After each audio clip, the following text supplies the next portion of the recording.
Hello, Star Wars fans! Today we're going to take a look at the question of when does The Mandalorian fit within the overall Star Wars timeline?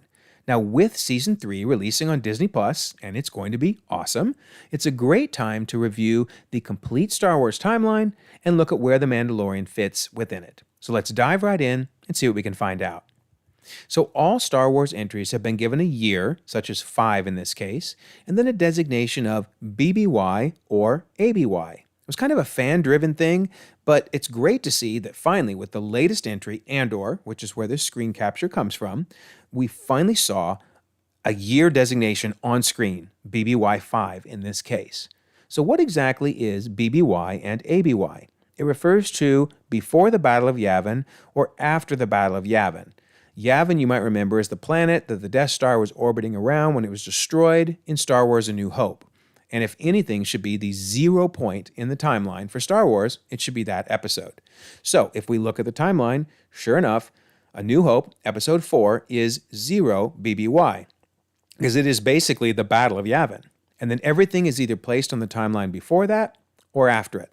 It's kind of like the way we look at our years. We have BC and AD. There's a 0 point and things happen before or after it. So again, for Star Wars, A New Hope is that 0 point.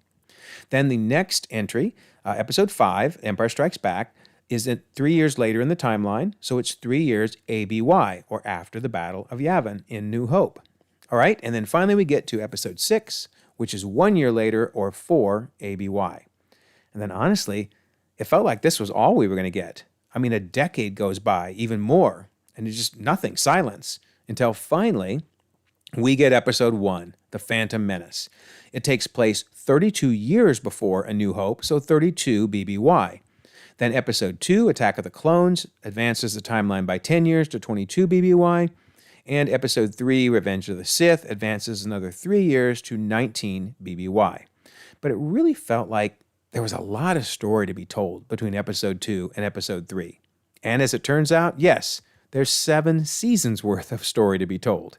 The awesome Clone Wars series takes place between 22 and 19 BBY, completely filling that gap between Episode 2 and Episode 3.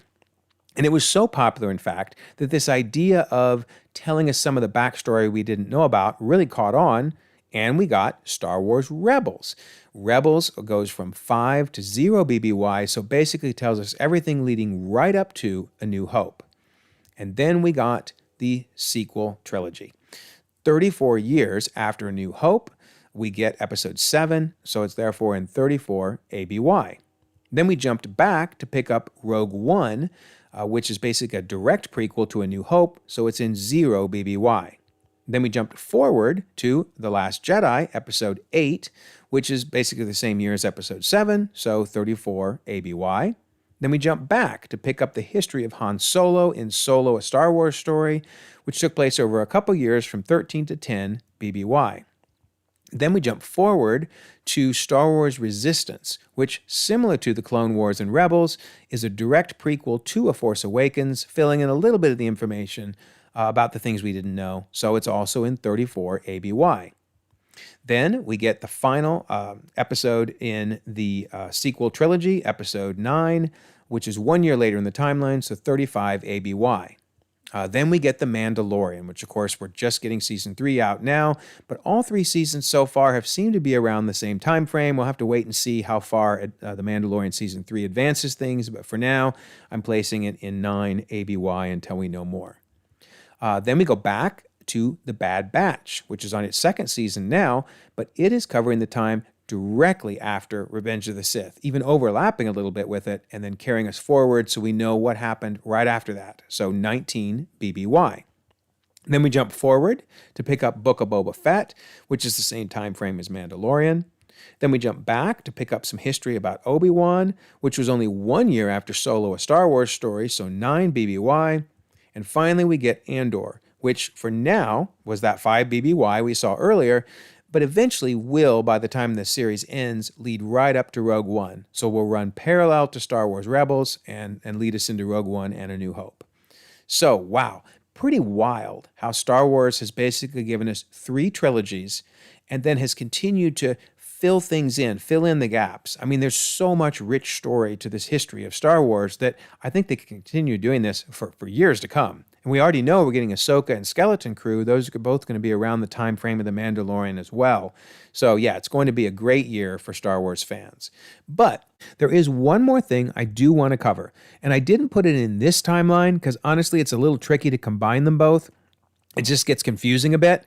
So I do want to talk separately about the timeline for Tales of the Jedi. Really good series. There's only 6 episodes, but they jump all over the place, and they're not even in chronological order themselves. It's a little hard to place some of them, so tell me in the comments if you think I got them wrong. I don't mind at all. So we're going to start with actually episode 2, Justice. Now, in that episode, Dooku and Qui-Gon Jinn journey to a ghost planet while on a mission.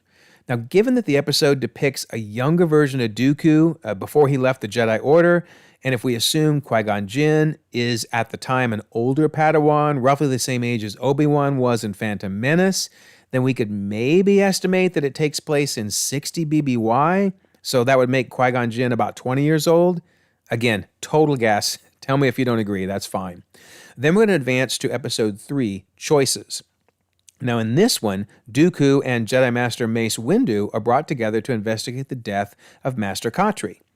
Much like the previous episode, there isn't much to establish an exact date, but we know it's before Mace Windu is appointed to the Jedi Council, so I'm just going to go with 44 BBY. All right, the next one is a little easier. It's actually the first episode, Life and Death, and it centers on the birth of Ahsoka Tano. Now, we know that she was 14 years old during her introduction in the Clone Wars, and that was in 22 BBY, so this episode starts in 36 and ends in 35 BBY because there's about a year jump in it.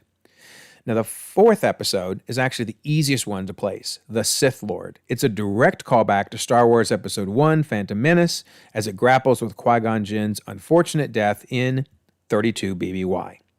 Okay, then we go to Episode 5, Practice Makes Perfect.